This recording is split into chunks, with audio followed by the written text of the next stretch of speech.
Revenge in movies is dramatic, fast, and often wrapped up neatly by the final scene. But in real life, revenge is far more chilling. It lingers, it festers, and when it finally erupts, the results are terrifying. In this video, we're uncovering 5 of the most horrifying revenge deaths ever recorded. Each one shows just how far people are willing to go, waiting months, years, even decades, to finally settle a score in the most brutal way possible.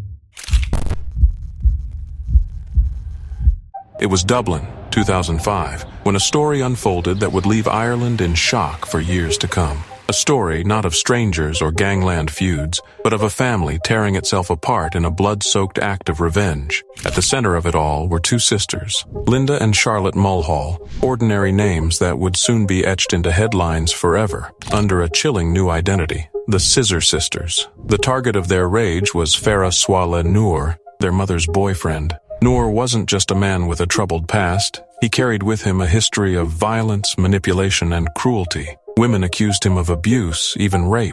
He had convictions for threatening and assaulting others, yet somehow had evaded real punishment. To the Mulhall family, he wasn't just toxic. He was a threat that lingered inside their home. And on that St. Patrick's weekend, after years of tension and alleged abuse, things finally exploded. That night began like so many others. Alcohol flowing, pills swallowed, tempers simmering beneath the surface. Linda, Charlotte, their mother Kathleen, and Noor sat together in a cramped flat. The mood shifted when Noor turned his attention to Linda, touching her in ways she didn't want, refusing to let her go. Kathleen screamed, and in the heat of that moment, someone uttered the words that lit the fuse. "Just kill him for me." The violence that followed was savage. Charlotte grabbed a Stanley knife and slashed Noor across the throat. As he collapsed, Linda swung a hammer into his skull over and over. He was stabbed more than 20 times. It wasn't quick, it wasn't clean, it was personal. But the horror didn't end there. The sisters dragged Noor's body into the bathroom, and for hours they hacked it apart,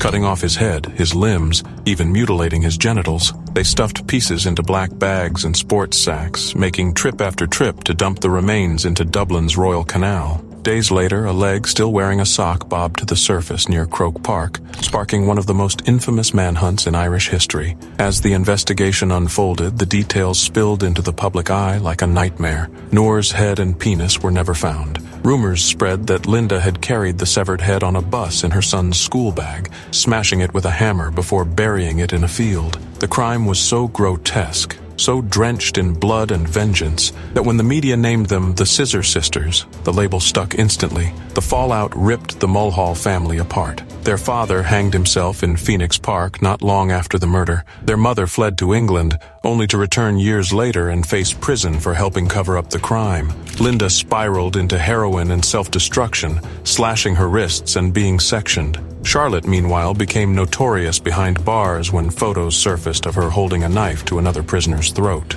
fueling even more fear of the sisters whose crime had already stained Ireland's history. Justice Paul Carney, presiding over the trial, didn't mince words. He called it the most grotesque killing that has occurred in my professional lifetime. And he wasn't exaggerating. The Mulhall sisters weren't professional killers. They weren't hardened gangsters. They were 2 women who let years of rage, pain, and abuse fester until it finally erupted in a night of horror that turned their lives and their family into a grotesque legend. Even now, the case is whispered about, examined in documentaries and books, a grim reminder of what happens when revenge takes hold and refuses to let go.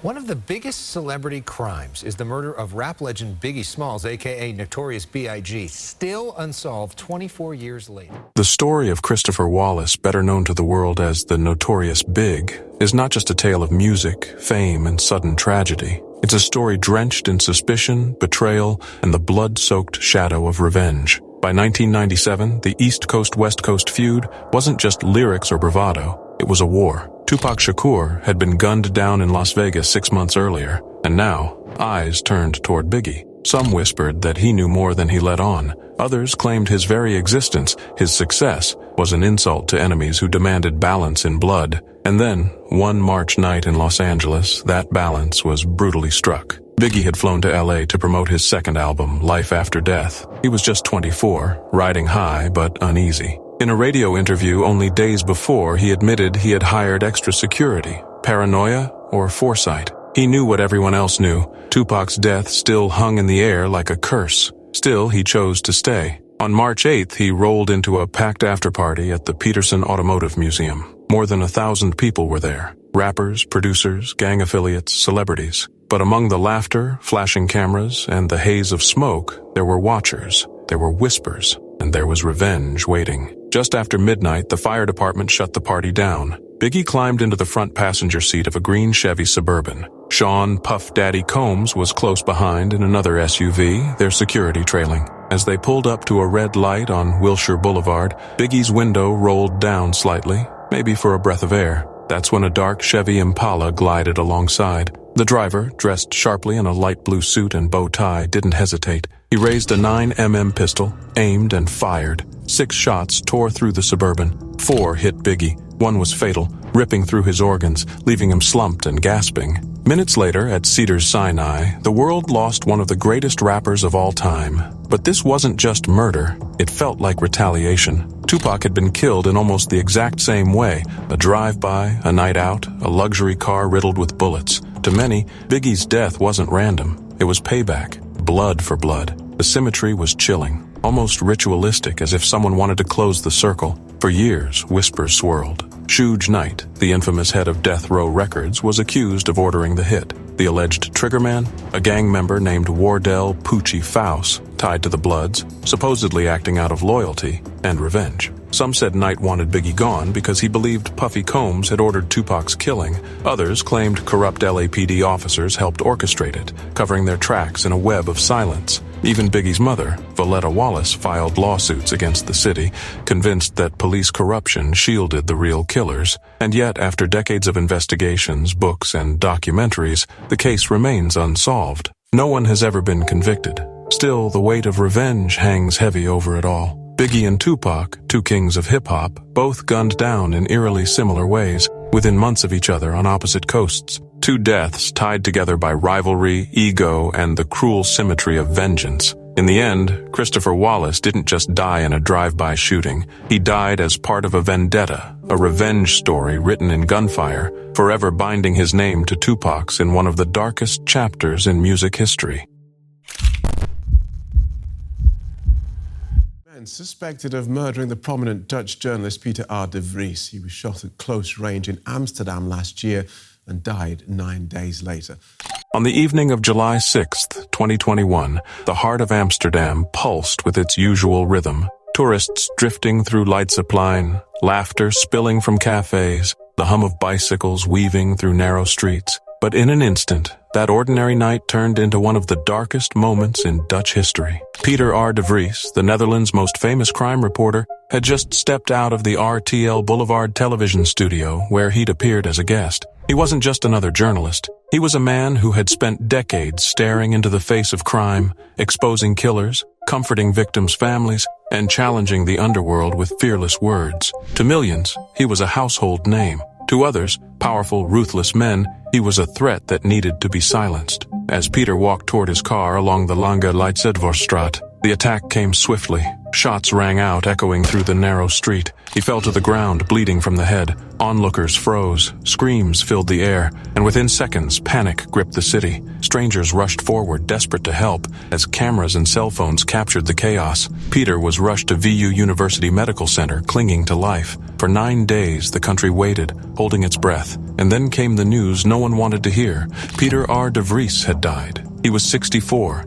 His assassination sent shockwaves not only through the Netherlands, but across the world. This wasn't just a crime, it was a statement, a message from the criminal underworld that no one, not even the most respected journalist in the country, was untouchable. Peter had been deeply involved in the Marengo trial, a massive case against Ridwan Taghi, one of Europe's most feared crime bosses. He had stood beside the Crown witness, Nabil B., offering support and guidance after the witness's lawyer, Dirk Wiersum, had already been gunned down in front of his own home in 2019. Now, Peter had suffered the same fate. The reactions were immediate and furious. Amsterdam's mayor called it a brutal, cowardly crime. Prime Minister Mark Rutte declared it an attack on free journalism, a strike against the very foundations of Dutch democracy. King Willem-Alexander himself called it an attack on journalism, the cornerstone of our constitutional state. Ordinary citizens laid flowers in Dam Square, their grief mixed with outrage. Europe watched in disbelief.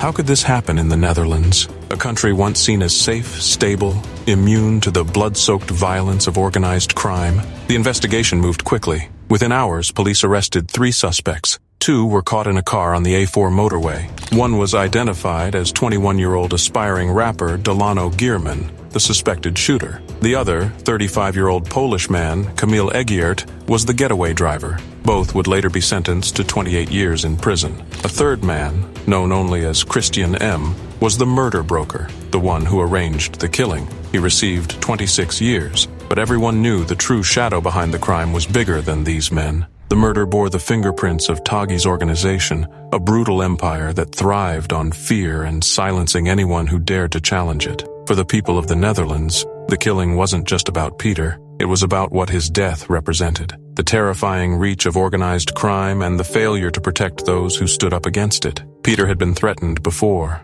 He knew the risks, yet he kept going. He once explained a tattoo on his leg that read, "On bended knee is no way to be free." For him, it meant never submitting, never letting fear dictate his path. He refused police protection, insisting he would not live his life in chains of paranoia. That courage made him a hero to many, but also a target. In 2024, justice finally caught up to those directly involved. 6 men were convicted, with sentences ranging up to 28 years. But for Peter's loved ones, it was not enough. His partner, Tamina Akefi, said the system had failed him. She insisted he wanted protection, and that his murder could have been prevented. Her words cut deep. If a man as prominent as Peter R. de Vries could be gunned down in broad daylight, then who was truly safe? One laid bare by the assassination of investigative journalist Daphne Galizia. On Monday, she was killed in a car bomb attack.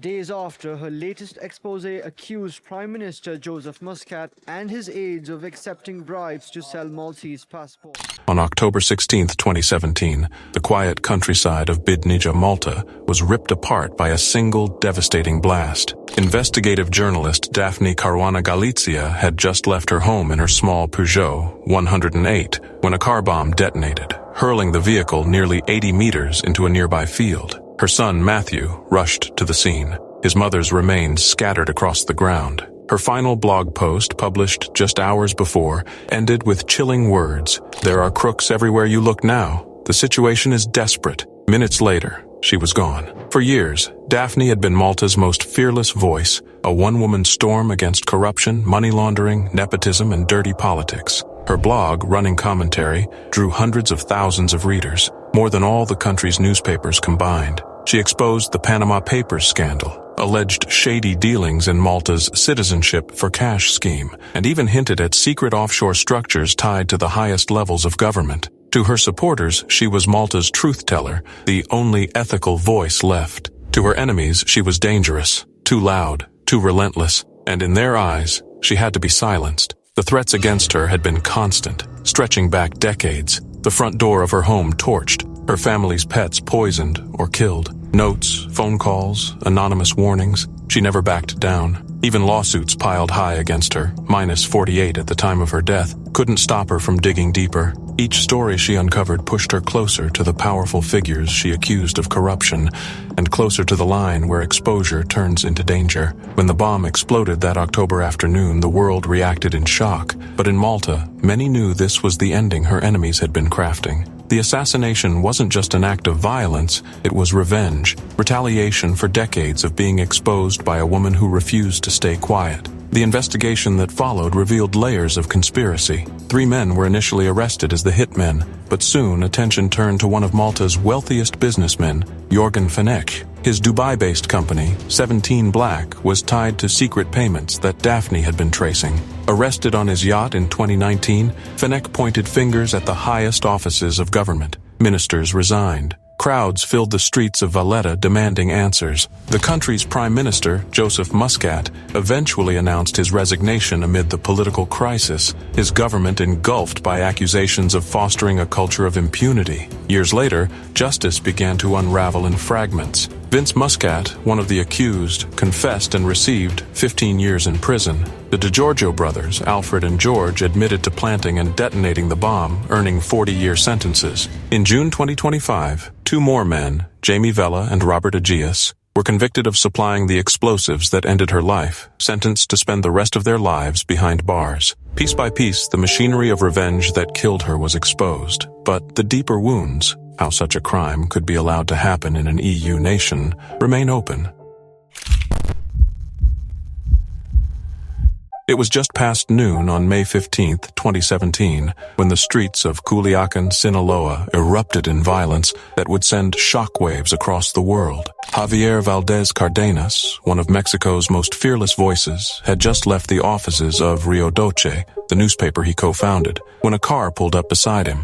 In broad daylight, in the heart of a city already haunted by cartel violence, gunmen dragged him from his vehicle and opened fire. 12 shots rang out. By the time the gunman fled, Javier, husband, father, journalist, truth-teller, lay dead on the pavement. He was 50 years old. For years, Javier had walked the invisible line that few dared to tread. In Mexico, especially in Sinaloa, the cradle of the cartel world, journalism wasn't just dangerous, it was a death sentence. Javier knew this better than anyone. He once said that being a journalist in his country was like being on a blacklist, where criminals decided when you would die, not if. He wrote about the children caught in the drug trade, about the wives and mistresses of cartel bosses, about the blood-soaked reality of life under the shadow of El Chapo's empire. His words cut through the silence that so many others were forced to keep, and for that he became a target. The threats had always lingered. Years before, a grenade was thrown into Rio Doce's office after one of their explosive investigations into hired killers. The attackers were never caught, but Javier refused to stop. He wrote books like Miss Narco and Los Moros del Narco, capturing the human cost of Mexico's endless drug war. He accepted international awards, including the Press Freedom Award, where he stood on stage and told the world that the violence ravaging Mexico was a tragedy that should shame us all. Still, he went home to Culiacan, to his newsroom, to the streets where danger waited at every corner. When the gunman struck that Monday, the message was chillingly clear. His assassination wasn't random. It was revenge, payback for daring to pull back the curtain on organized crime, for refusing to look away when so many others had. He had been warned countless times. He had told friends, colleagues, even his readers, that being a reporter in Sinaloa meant living under constant threat. But he kept going because stopping wasn't an option. The aftermath was explosive. Protests erupted across Mexico City, with journalists marching, holding up signs, shouting in anger and grief. "Journalists are being slaughtered," they cried, their voices echoing off government buildings. Outrage poured in from the US, the UN, the EU, all condemning the murder of a man who had become a symbol of truth in one of the world's most dangerous places for the press. The investigation moved slowly, almost too slowly, in a country where impunity reigns and most journalist murders are left unsolved. Months later, police announced the arrest of a man known only by his alias, Koala, a cartel member suspected of involvement in Javier's killing. His widow, Griselda Triana, welcomed the arrest,